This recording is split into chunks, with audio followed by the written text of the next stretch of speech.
You know, it's all, I think all of this, no matter what we're doing, whether we're just trying to use good adult learning practices or use technology, right? We're just trying to engage our learners, aren't we?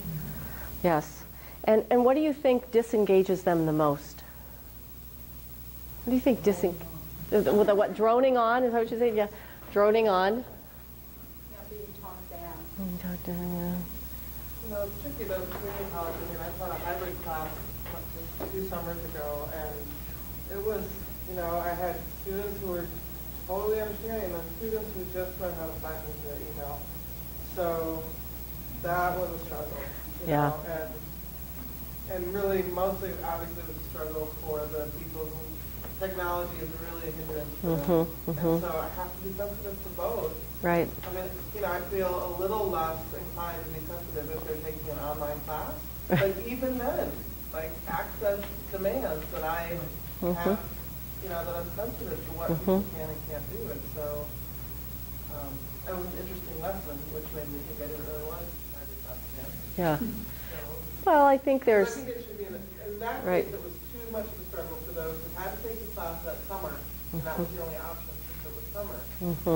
And it was just too prohibitive, and so they really struggled because what that meant was part of their time of credit hours was supposed to be online, versus me just being a good teacher like Sydney and, you know, putting things online just so they have another way to access it. Right, right.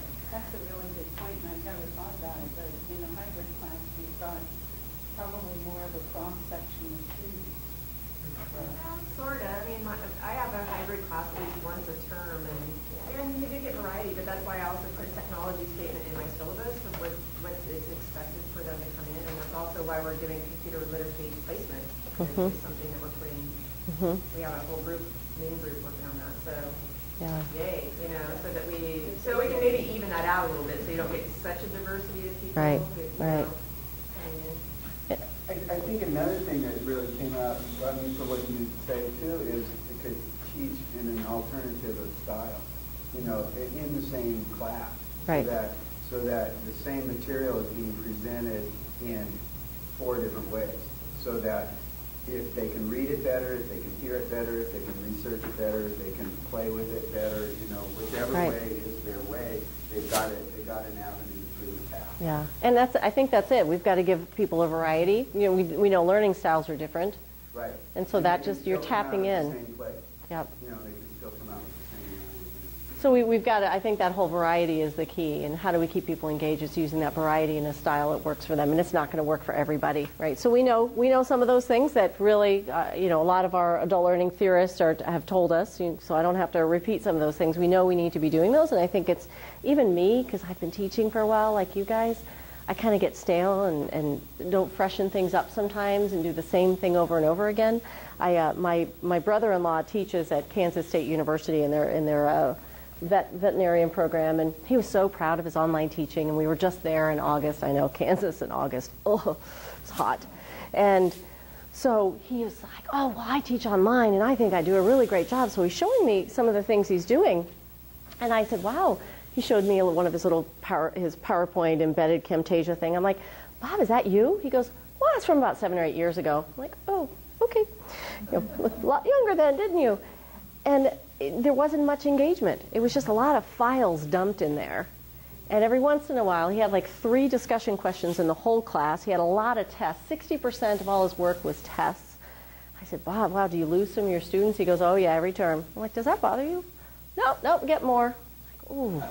Ooh, aren't you worried about that retention piece? And how do you engage people? So I sent him a whole bunch of documents and rubrics and ways to start really trying to engage students and ideas. I'm like, what about just doing a reflection at the end of the class? What do they get out of it? Instead of just take this test. I mean, yeah, sure, write a paper. They're doing some of that. But he's not tapping into that. He goes, well, this is a required class. They have to take it. So I tried not to burst his bubble, but I was like, well, here's some ideas on how you can enhance this just a little bit more. He's like, well, it takes a lot of my time.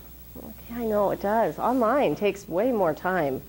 Another thing you're just bringing up right now is my friend was just really criticizing me really a lot just for the difference between learning and training. And what's the goal of the school? Is it to train or is it to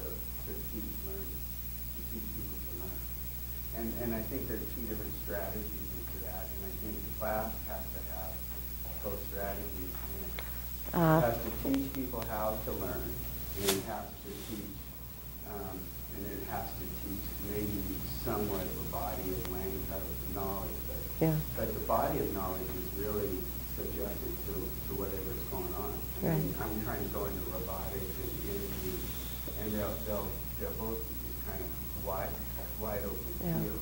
So there's nothing there really yet. But it goes back to, I think, critical thinking, and even just in that opening video too, and something kind of that quest I've always had is how we helping people critically think in the learning environment.